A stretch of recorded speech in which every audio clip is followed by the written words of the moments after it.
Well, I really wanted to zoom, so all you'd get is this pretty shower curtain behind me, but no, you get to see the ugly bathroom. That's another rant. Oh, yes. I was going to post it on Facebook. I just saw a video. It's one of those let's test homeless people videos, where they play gay social experiments with the poor, because poor people don't have to be asked first before you play games with them. Boy, there's a whole other rant waiting to develop in that one. It is starting to get on my nerves, this whole let's set up a social experiment and we won't tell people and, oh, well, I realize we played with your emotions, but too bad because it was, I don't know. Anyway, back to the guy set up his car with a smashed window and some things inside that for some reason the window smashers didn't take, because after all, whoever smashed the window should have divested the car of its valuable contents, wouldn't you think? Okay, so we'll just pretend that the window must have got smashed, and then it's like, hey, what are you doing? And the guy run off, unable to take anything. And along comes Mr. Homeless Guy. Do. Hey, that's a broken window. Oh my, there's some expensive things in there. I got nothing better to do. I'm going to wait for the owner to come back and guard his stuff. And this he did. The owner came back, but didn't identify himself as the owner. The owner was our social experiment operator. And so instead he made like he was another passersby. And he acts surprised, and he looks in, and he says, wow, look at that. There's a laptop and an iPhone. And there's a pawn shop across the street. Let's rip it off. Well, the homeless guy doing his guarding duty comes, and he's so nice about it. Anyway, I'm not going to give you the whole video. The upshot is the homeless guy says, I'm not going to take it to the pawn shop for $500. I'm not going to do that. Even if you're the guy who does it and you come back with me, I'm not. He says, bad money and there's good money, and I don't want bad money, he says. He says he'd rather be hungry than have bad money. And he gave a whole long description of empathy and compassion for the supposed owner of the laptop and tried to teach the young whippersnapper the value of compassion. Well, the homeless guy wasn't much older. He was in his 30s, maybe, probably 20s. But he basically taught this young thief about compassion, about why it matters, and about how morals are more important than your empty belly. And he said, like, when the guy was giving him a reward for it, he says, I don't really feel right taking this reward for just doing the right thing. He says, well, yeah, but you took your time. You sat here. You didn't just not steal. You protected my stuff. And he says, well, yeah. He says, when I came here, he says, I had no life. But for this moment, I had a purpose. And that is where my rant begins. I know that we do as a society. We look down on homeless people, on poor people. I know that we do because I've been poor my whole life. I've never been that poor. Well, actually, I have.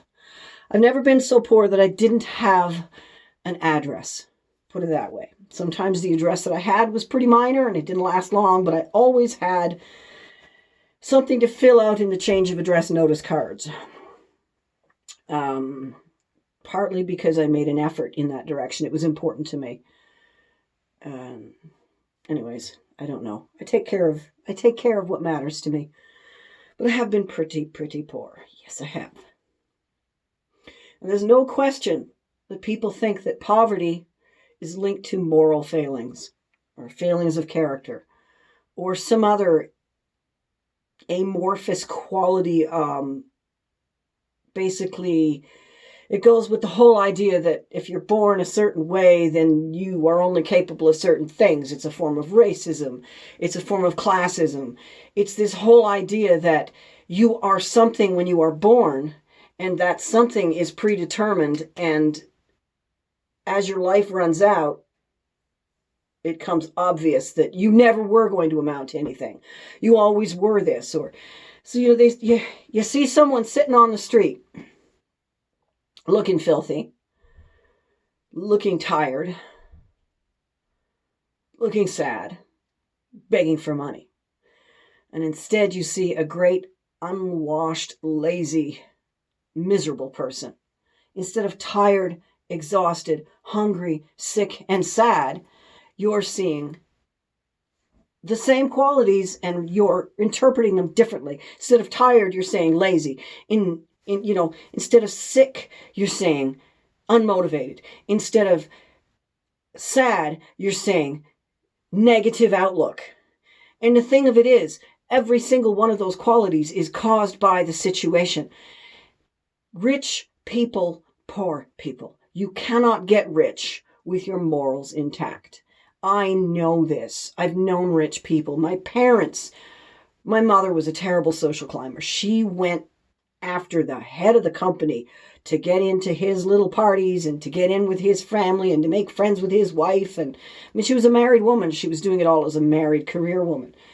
But I've been to parties where some of the entertainment, where you could bring the kids because you could throw them out to the pool while the parents are in the living room drinking and yelling and laughing and partying.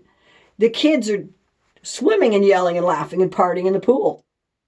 Luckily, nobody ever drowned. We all knew how to swim. I grew up with a pool. I knew how to swim.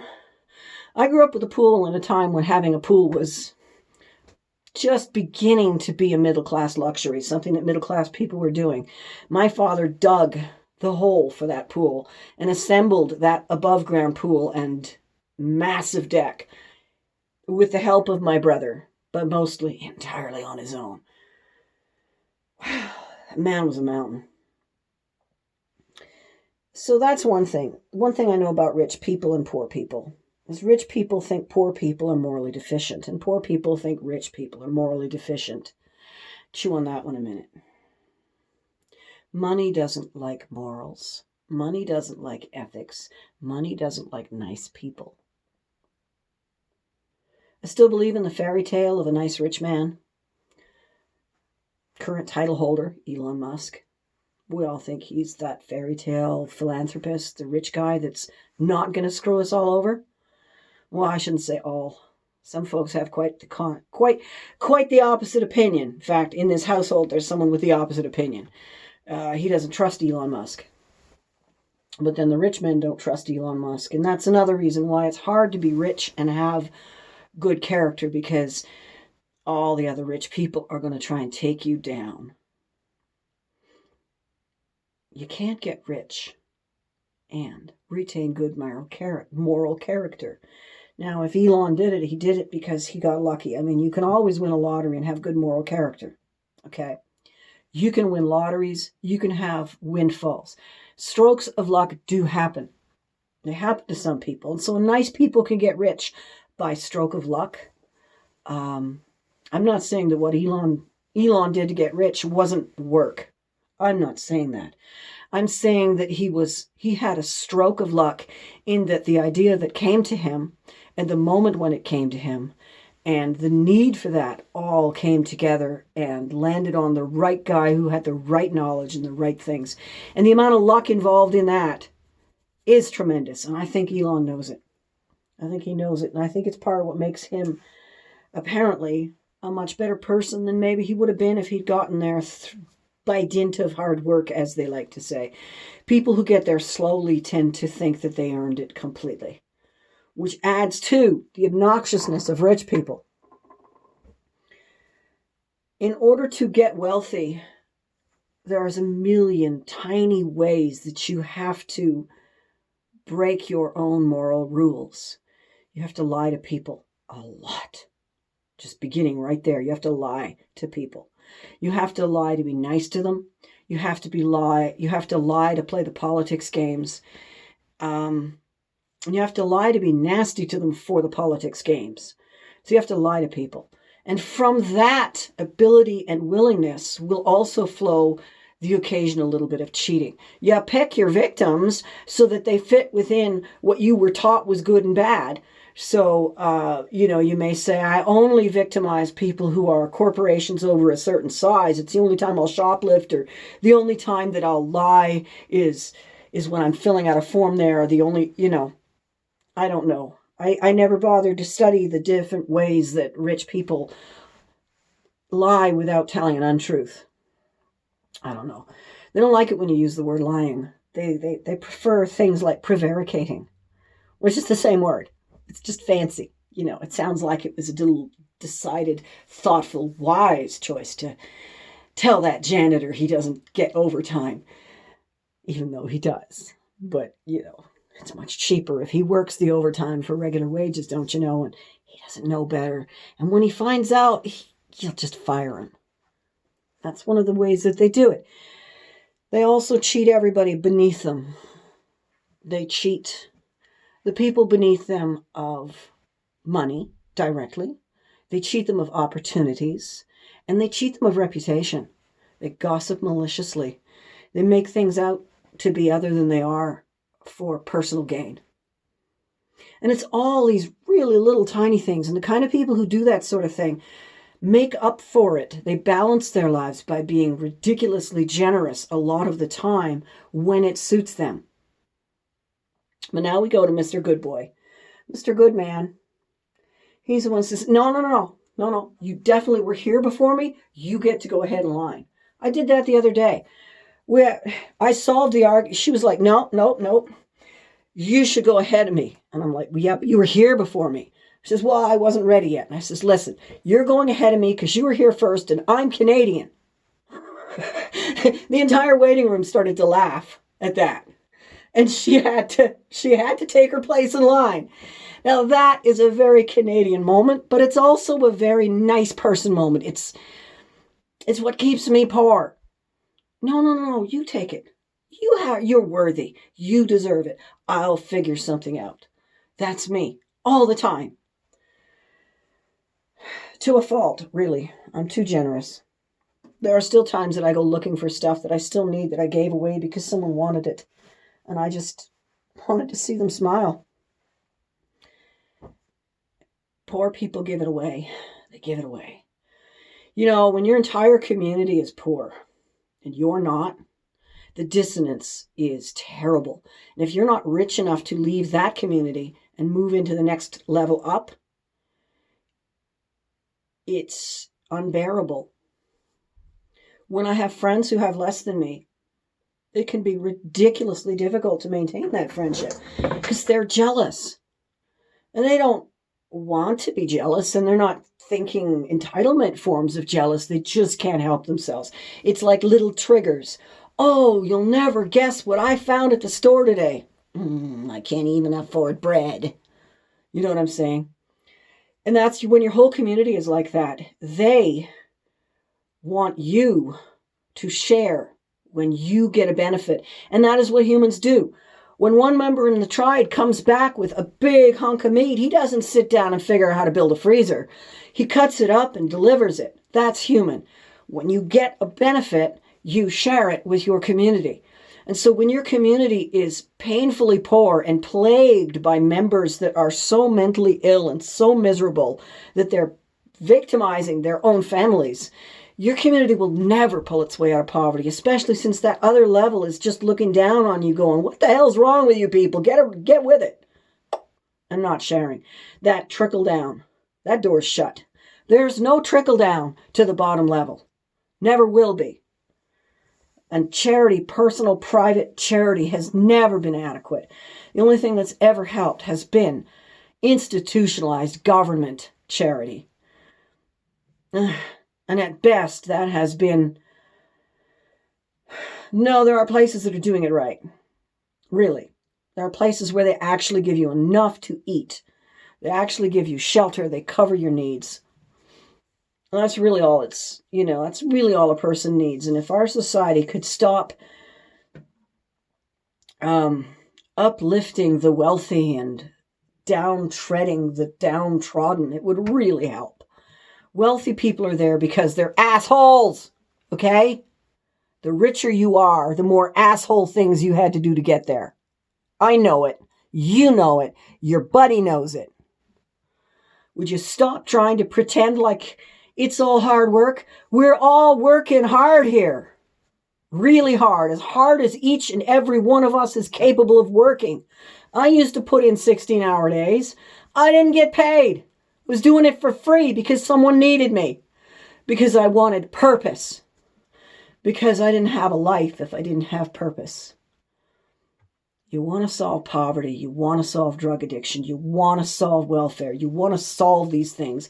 You've got to do more than just slap people silly until they either die or get mad and get up. It doesn't work. You got to help them. I really appreciate systems where they understand housing first gets people off the streets, where they understand that housing first helps people with addictions, where they understand that housing first gets people out of the sex industry, where they understand that a person with an empty belly can't do anything else except sit around whining. You want to help people, literally, actually, really help them. Find a way. Find a way. Find a way to budget another job at your business. Find a way to pay for a cleaner in your house or yard maintenance. Find a way to hire someone. It doesn't matter that you didn't hire someone off the street. The fact that there are more jobs means more people are getting jobs, which means someone off the street got hired and you didn't have to decide who. Okay? Go out there, spend your money and stimulate that economy, but spend it locally. Would you please stop sending it to someplace off? Where the hell is even Amazon? You know what I mean? Where the hell is Walmart? Who are these people? To whom are you giving all that money? So spend your money locally and spend more of it and find another way to trade, to barter, to share. Stop giving charity and start trading. See a homeless guy. Hey, buddy, if you got a light, I'll give you $1 if you give me a light. See how fast he whips out his lighter. Here's the $1. Thanks, man, but I don't actually smoke. You can keep the lighter. You know what I'm saying? Think of something. I'm sure you can think of something. It does not have to involve adopting them, dragging them home, or even spending 30 minutes of your time. But think of something. Think of something that gives that person a little pride. Please. And just be kind. If that's all you can do, if the only thing you can do is smile, say, sorry, man, but I hope you do well today, and move on, that's better than, what the hell are you begging? Go get a job. You know what I'm saying? They aren't lazy. They're sick. They're sick. Yes, sick. As in, haven't had enough to eat, haven't been able to sleep properly, can't think straight, sick.